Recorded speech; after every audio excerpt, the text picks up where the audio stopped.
answers.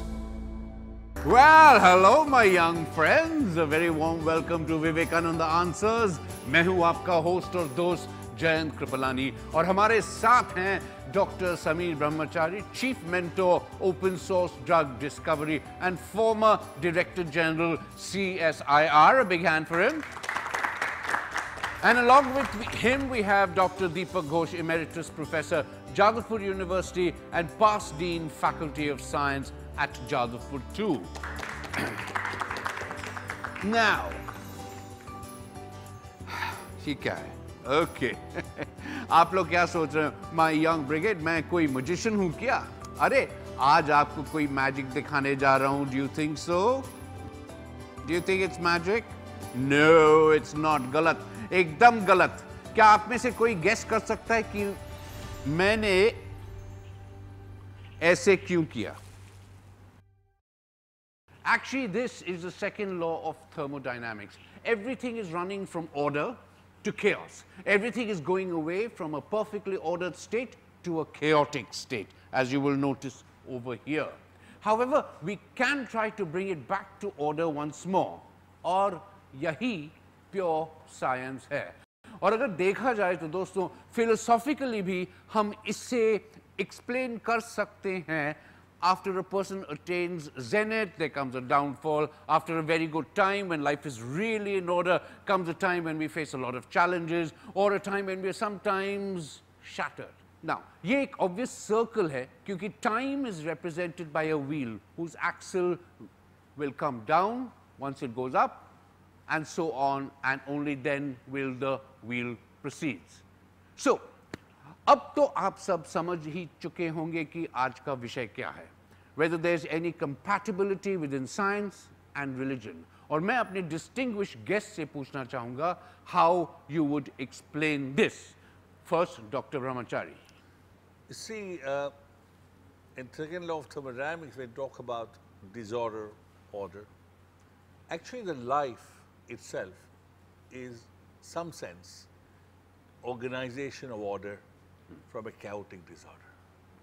How so many molecules comes in together to form inside the cell and gets organized. So apparently it looks like it violates second law of thermodynamics, but it's not true.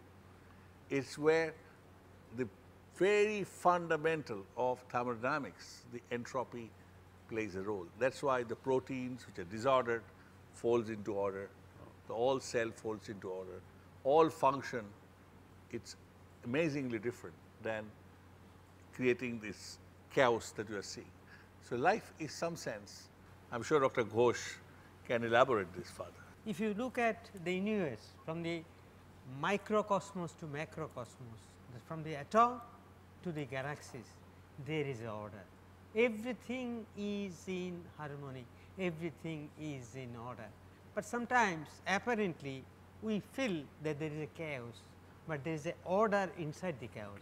This is the beauty of the nature, and a bit of chaoticity is important. Our brain consists of, if you think what he has said, this is man's perception. Order is man's perception, chaotic is man's perception. We perceive by our all organs, then ultimately controlled by the brain. Brain consists of millions of neurons. If we lose chaoticity, then we have Alzheimer's disease. We have, sorry? Alzheimer's disease, you forget.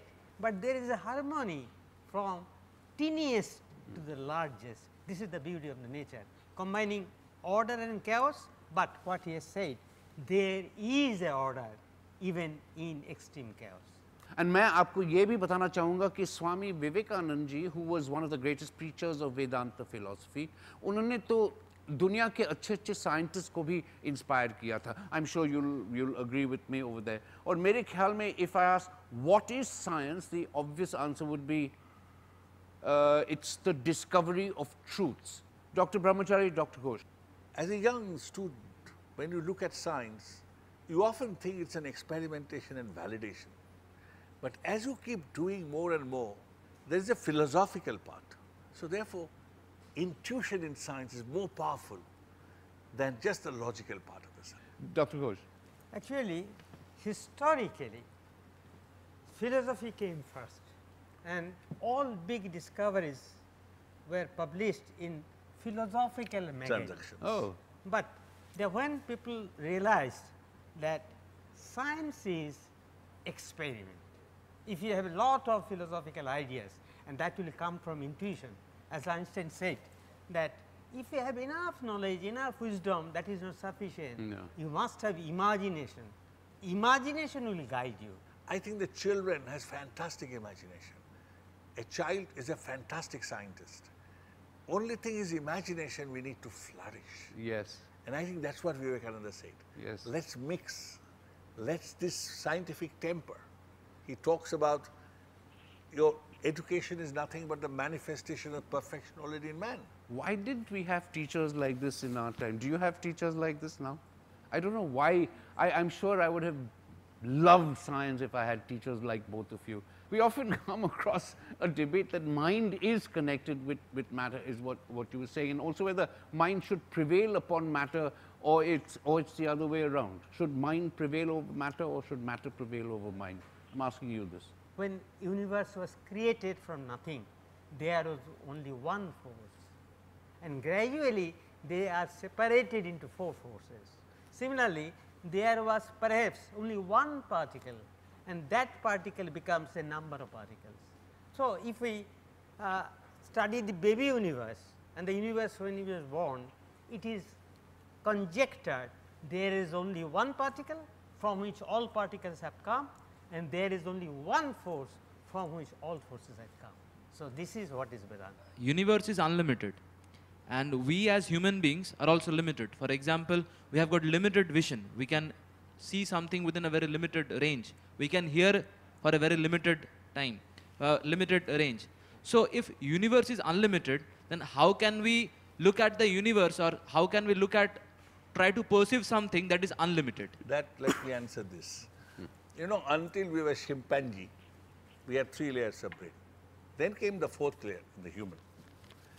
We created a brain such a way that could create telescope, that could put satellites on the space. That's why you can make a cell phone and talk to New York. So, we have taken our own senses beyond our abilities by the power of the brain to create those technology. So I have a question. The question is that science primarily includes the things which are arranged systematically. And now while we study, we see most of the theories that we study are based on assumptions. So that is quite of a paradox. So what do we take in as science? A few minutes ago, I gave this answer. Conventionally, truth is truth. We do not know what is truth. Nature is nature.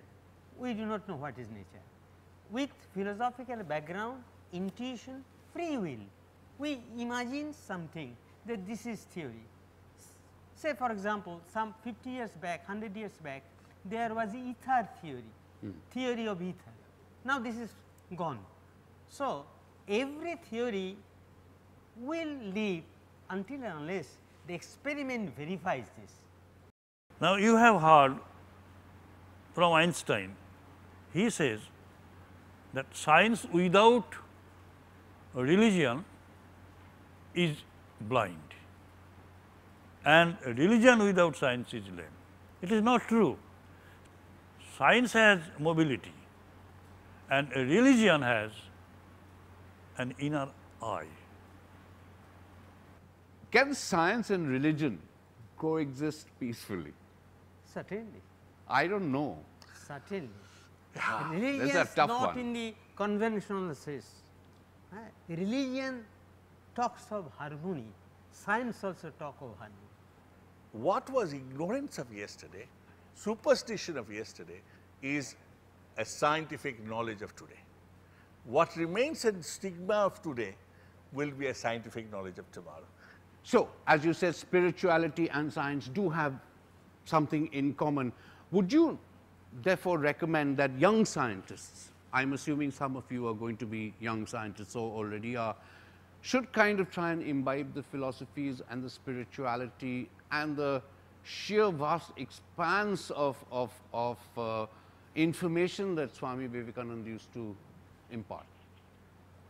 I think I don't know about today's young people, but all I can tell you, if Vivekananda was on the Facebook, imagine Vivekananda Facebook today. What would have happened to these young people? Yes. The way he would have communicated, the way he would have answered questions, and imagine what would have been the world today. Wow. That was the faith he had, among the industrial leaders of his era. Dr. Ghosh? One thing you should know, that you have infinite potential inside you, and our system is a very good instructor to destruct the potential. Yes. So you have to overcome this potential. घड़ी अनुमति नहीं दे रही है मुझे. Now definitely we will proceed with Vivekananda ji and science in the future, but before ending I must say, like Vivekananda, we all should have our conceptions and thoughts clear and pure. Now whenever there is a doubt, don't let false logic get over it. Be inquisitive. Science के बारे में, life के बारे में, social issues के बारे में. Thoughts are the source of change. Thoughts are the source of revolutions, and thoughts are the source of discoveries. So be thoughtful and make others think also. तो आप सबसे फिर मिलेंगे अगले हफ्ते इसी टाइम इसी चैनल पे विवेकानंद आंसर्स में. तब तक, what can I say? Stay optimistic. Thank you, Dr. Brahmachari. Thank you, Dr. Ghosh. Namaskar, and namaskar to all of you, my favorite people.